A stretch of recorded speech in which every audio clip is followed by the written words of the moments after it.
Здравствуйте, привет! Hello everybody! So, today we have hammer tea. It is a substitute for tea, and it was made during the Second World War, we think. Could be the first, but we think it's the Second World War. Not sure why, but we'd like to think that it's from the Second World War, slightly younger than the first, just to be safe. We don't really know because there's no information about this. So it's tea substitute, and we all know that back in the day, during the 40s, 10s, 1920s, 30s, they weren't too good with the ingredients to what they sold. So we're only going to taste this. We're not going to swallow it because we don't know what's inside. It doesn't say what's inside. So we don't want to get any poison or, there could be bad stuff in it. We don't think there is, but we don't know. So, this is very old, like 8 years old. Yes! And now we're going to show you what it looks like. Here it is saying hammer tea substitute. You take a full teaspoon to 2 to 3 cups of tea. And then you boil the fresh water in a tin or, whatever. And you do it for 3 to 4 minutes under soft fire. But we have a stove, an electric stove, so we're going to do it on the stove till it boils and then, yes. And, well, here you can have a look. Yes, it's a Danish product. It's in Danish here. Once I was Swedish, this side is Danish. Hammer tea substitute. It's a complete Danish product, and it was made in Denmark under very hygienic circumstances. And this was sold to hospitals and sykehus, which is the same as hospital. It kind of makes me wonder if there are another word for hospital or if it's something else. Maybe war hospital, I don't know. Something like that. And there's absolutely no information about this product. We have been, other way, this way, yes, fuck you. Anywho, we have been searching and searching and searching, and there is absolutely no information about this. So later on, we're going to talk about what it was like during the 40s, 30s, and the 30s and 40s, early 40s, Second World War. Yes, there were food rationing during the wartime, during the Second World War. And this is a substitute, and substitutes were often made of cicoria, which was also for coffee. Cicoria and dandelion roots or dandelions, and in most cases for tea, they used red currant or black currant leaves, which they dried and did the same process as tea. So, like I said, we're only going to taste it. We are not going to swallow. We're going to spit it out because we don't know what's inside. And we don't want to take any risks. Yes! So, on to the boilings! Yes! Alright, so this is what it looks like. As you can see, it's part of leaves. We don't know what sort of leaves there is or where they're from. No! But I would guess it might be black currant or red currant. Hopefully. Okay. earrings.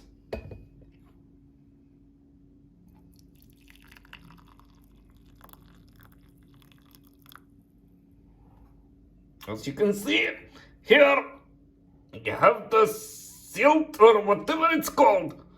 The leaves, yes! Okay, so now it's brewed and we shall try it. Yes! Well, I was expecting it to either taste very little or bad. It wasn't so bad.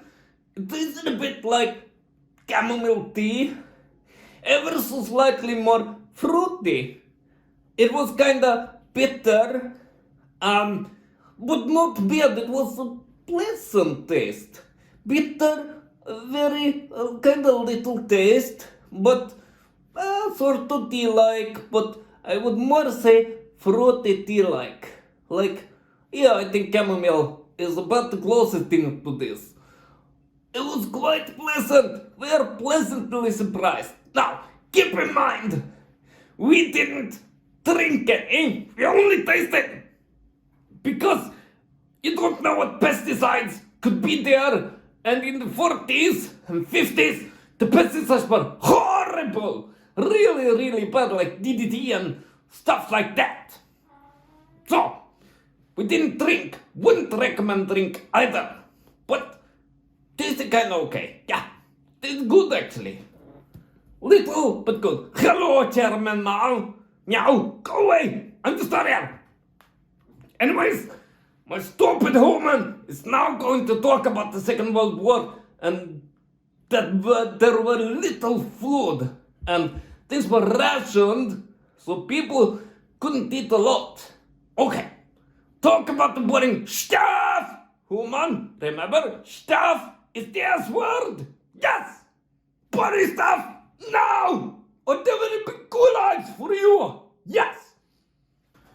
Right, since there is no information about the tea substitute from hammer tea, we're going to talk about the rationing during the Second World War. Tea was often substituted by cicoria, dandelions, but mostly by dried red and black currant leaves. During the Second World War, most of Europe had to ration food and gasoline, rubber, flour, and so on. In Sweden, the government issued ration coupons where the amount of coffee, tea, flour, and other goods were stamped, and then the people working in the stores would then cut the paper slips so people wouldn't be able to buy more than they were rationed or allowed to buy per week. For instance, people could only buy 14 grams of coffee or tea per week during World War II.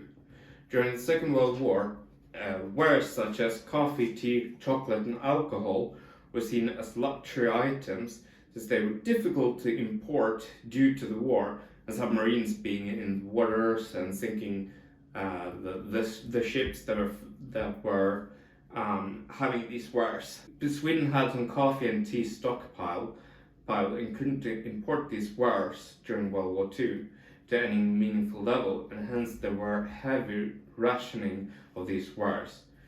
These paper slips and wares were sold at the black market for very high prices due to high demand, and they didn't have too much of it. And people didn't have too much of it, so the prices were really high. Criminal organizations started and they sold ration cards to people and wares that they couldn't otherwise get their hands on. Sweden kept rationing food and wares until 1951, when Europe and other countries had rebuilt and access to international goods had increased.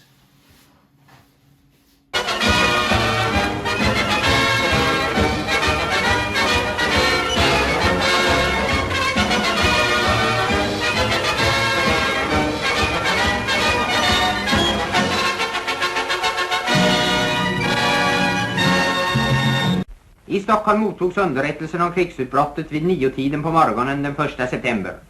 Folk på väg till sitt arbete samlades utanför tidningarnas depeschbyråer och stämningen var tryckt denna vackra septembermorgon.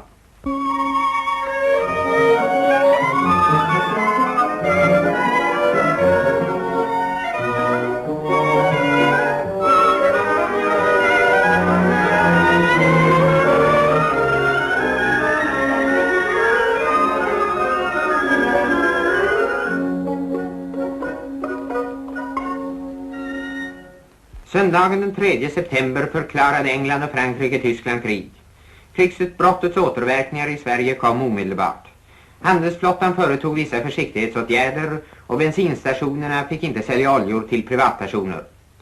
Sverige stärkte sin försvarsberedskap och vissa inkallelser företogs runt om i landet. Här några typiska bilder från Stockholm de kritiska dagarna. Samhällsanda i alla medborgares och gruppers solidaritet. Vaksamhet påkallas av tidsläget och alla delar ansvaret.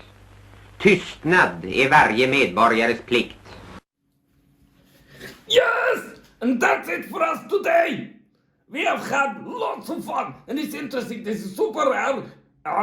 Finding teasubstitute from the Second World War.